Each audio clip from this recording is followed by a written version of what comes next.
বিহার বিধানসভা নির্বাচনের ভোট শেষ না হতেই রাজনৈতিক অঙ্গন জুড়ে নতুন উত্তেজনা। ভোট গণনার আগেই শুরু হয়েছে জাতীয় গণতান্ত্রিক জোট বা এনডিএর জয় জয়কার। মঙ্গলবার 2 ধাপে সম্পন্ন হওয়া বিধানসভা নির্বাচনের পর বুথ ফেরত জরিপের ফলাফল জানায় রাজ্যে আবারও ক্ষমতায় ফিরতে যাচ্ছে নীতিশ কুমার ও বিজেপির নেতৃত্বাধীন জাতীয় নাগরিক জোট বা এনডিএ। 2 ধাপে সম্পন্ন হওয়া নির্বাচনে প্রথম পর্বের ভোট হয় 6 নভেম্বর এবং দ্বিতীয় ধাপে ভোট গ্রহণ সম্পন্ন হয় 11 নভেম্বর। এই নির্বাচনে ভোটের হার ছিল মোট 66.91%, যা বিহারের ইতিহাসে সর্বোচ্চ।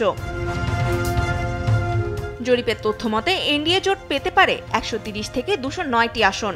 অন্যদিকে রাজদ, কংগ্রেস ও বাম এই 3 দলের মহাগঠবন্ধন পেতে পারে 70 থেকে 102টি আসন এবং নতুন মুখ প্রশান্ত কিশোরের জনসুরাজ পার্টির সম্ভাব্য আসন সংখ্যা 0 থেকে 5টির মধ্যে। ফলে নিশ্চিতভাবেই জরিপের ফলাফল বলছে আবারও এনডিএকেই ক্ষমতায় দেখতে চায় রাজ্যটির জনগণ। তবে জরিপের এমন ফলাফলে সন্দেহ প্রকাশ করে মহাগঠবন্ধনের তেজস্বী যাদব বলেন, এটা জনগণের ভোট নয়, এটা গণমাধ্যমের গল্প।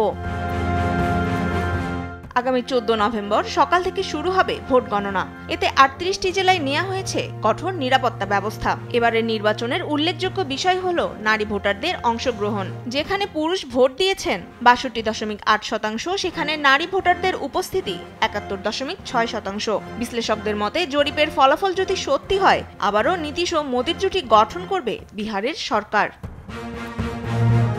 তনিমা ইসলাম, নিউজ ডেস্ক, দেশ টিভি।